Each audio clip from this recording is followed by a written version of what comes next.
আবাস যোজনায় কাটমানির অভিযোগ ভরতপুরে। পঞ্চায়েত প্রধানের আসনে বসে স্বামীর দাপট, ক্ষোভে গ্রামবাসীরা।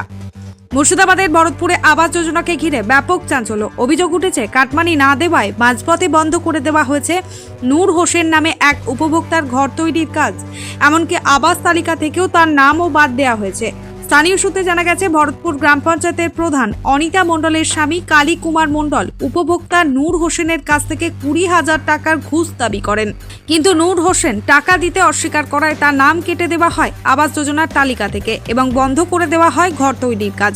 স্থানীয়দের আরও অভিযোগ, খাতা কলমে পঞ্চায়েত প্রধান অনিতা মণ্ডল হলেও বাস্তবে সব কাজ পরিচালনা করেন তার স্বামী কালী কুমার মণ্ডল। অফিসে বসে তিনি নথিতে স্বাক্ষর করা থেকে শুরু করে সিদ্ধান্ত নেওয়া সবকিছুই নিজে করেন বলে দাবি স্থানীয়দের। গ্রামবাসীদের অভিযোগ, এই বিষয়টি ব্লক প্রশাসনের একাধিক আধিকারিক জানেন, কিন্তু এখনো পর্যন্ত কোনো পদক্ষেপ নেওয়া হয়নি। ফলে ভরতপুরে আবাস যোজনায় দুর্নীতি ও স্বজন পোষণের অভিযোগের চাঞ্চল্য ছড়িয়েছে।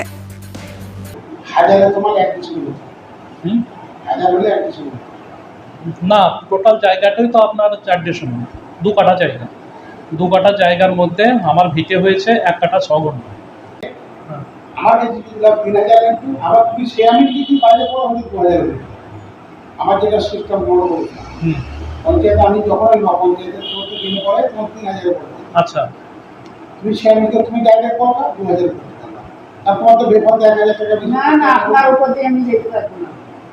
তাহলে তুমি একটা কাজ করো, আমার মধ্যে ফোন করো, তুমি বলো করো আমি আমাকে আনিয়ে দিতে সেদিনে সেখানে প্রধান সাহেব থাকবে শনিবার কি করবো। আমি একজন কুয়েত প্রবাসী। আমি দেশে এসে একটা জায়গা কিনি রাস্তার ধারে। আমাদের মাঠের মধ্যে একটা মাটির বাড়ি আছে। আমি এইখানে আমার বসবাসের খুব অসুবিধা বলে রাস্তার ধারে আমি 2024 সালে একটা জায়গা কিনি। সেই জায়গাতে আমি ভিটে করার জন্য আমি প্রস্তুতি নিই।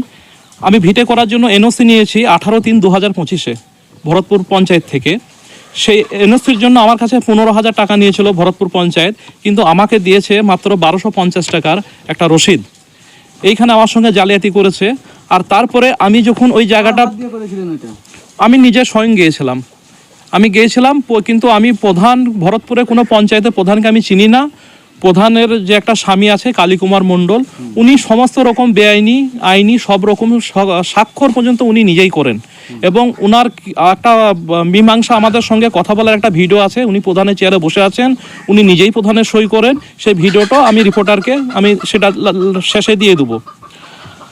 আমার বিষয় হচ্ছে, আমার বাবা এই বাড়িটা দেখে একটা বাংলার আবাস যোজনার একটা ঘর পেয়েছিল 2000। বাড়িটা তো এখন দেখা যাচ্ছে কাঁচা বাড়ি।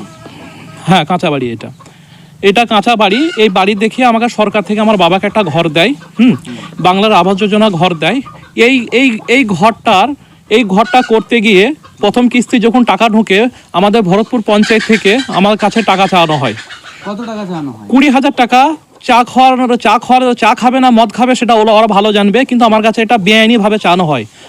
এই আপনাকে কি আবাস যোজনার ঘর দিয়েছে বলে তাকে কি 20,000 টাকা দিতে হবে খেতে? সরকারিভাবে অনেক কিছু কাগজ ফিল করতে হয়, ওনাদেরকে অনেক কিছু খাটাখাটনি করতে হয়। সেই জন্য ওদেরকে আলাদা করে একটু টাকা সবাই দিচ্ছে এবং আমাদেরকেও দিতে হবে, এই অজুহাত ওনারা আমাকে দেখান। আবাস যোজনার ঘর পেতে গেলে কি এতে কেউ বলেছে কি টাকা লাগবে? এতে তো কোনো টাকা লাগে না। আমরা সাধারণ মানুষ, আমরা অত কিছু জানি না, কিন্তু আমাদেরকে যেরকম করে ওরা হ্যারাসমেন্ট করেছে আমি সেটাই আপনাদের সঙ্গে তুলে ধরছি। আমি এই বিষয়টা আমাদের ভরতপুর ব্লক বিডিও অফিসে আমার দ্বারস্থ হয়। সেইখানে আমি একটা কমপ্লেন করি, আমাকে রিসিভ দেয়, কিন্তু এতে কোনো রকম আমার সমাধান পাইনি। প্রধান একটা অজুহাত দেখাচ্ছে যে আমার জায়গা যেটা আমি কিনেছি সে জায়গা পাশ দিয়ে একটা সারা মাঠের জল সরবরাহ হয়। আমি সেই জল আমি কখনোই বন্ধ করতে যাইনি। আমি আমার বাড়ি থেকে রীতিমতো জায়গা ছেড়ে আমি বাড়িটা ধরেছি, কিন্তু ওদের একটা ব্যক্তিগতভাবে মানে আমার বাড়িটা যাতে না হয়, মানে একটা প্রতিহিংসা। আর আপনি কি সে কাটমানির 20,000 টাকা দিয়েছিলেন? কাটমানির 20,000 টাকা আমি দিইনি বলে আমার ঘরটা পুরোপুরি আটকে দিয়েছে। কিন্তু এনওসি নেওয়ার জন্য যে আমি 15,000 টাকা দিয়েছিলাম সেটার মাত্র 1250 টাকা রিসিভ পেয়েছি, বাকি টাকা রিসিভ পাইনি। কাকে দিয়েছিলেন সে 15,000 টাকা? সেটা আমি ডাইরেক্ট প্রধানের স্বামীকে দিয়েছি, কালী কুমার মণ্ডলকে। হ্যাঁ বাপ, আমি এই মাঠের ধারে বাস করি খুব কষ্টভাবে, কারণ এখানে জলও জমি থাকে। হ্যাঁ, জলও জমি থাকে, তা আমি এই জলের মধ্যেই বাস করি। তা আমার মাটির ঘর, তা একটা এসে আবর্জনা ঘর এসে বাপ, তা সেই ঘরে কিন্তু খালি দফায় দফায় খালি লোক পাঠায় যে এইখানে ইনকোয়ারি হবে, এই ঘর আটকিন দেবো, এই ইয়াই করবো ওয়াই করবো। প্রধান গ্রামের মেম্বার খালি এইরকম ধোঁকাবাজি খালি আমার সঙ্গে করে থাকে। গরিব মানুষ, আপনার তো মাটির ঘর।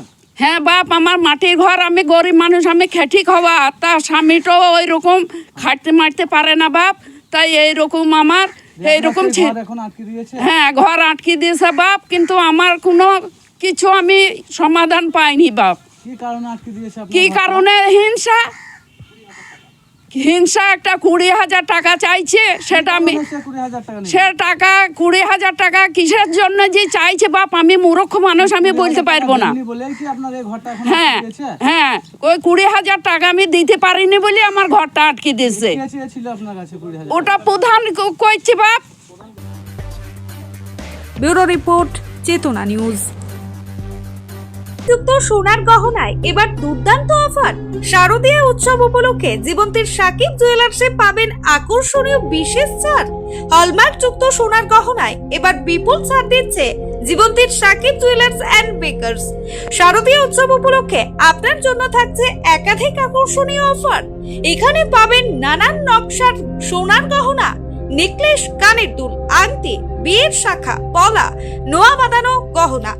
তবে আর ভাবনা কিসের? আজই চলে আসুন জীবন্তীর সাকিব জুয়েলার্স অ্যান্ড মেকার্সে।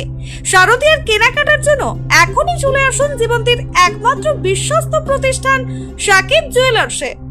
আমাদের ঠিকানা জীবন্তী বাস স্ট্যান্ড, শাহিদ হাজি মার্কেট, কান্দি, মুর্শিদাবাদ। প্রযত্নে আবু তাহের শেখ। যোগাযোগ নম্বর 9932846770 অথবা 7478666786 এই নাম্বারে।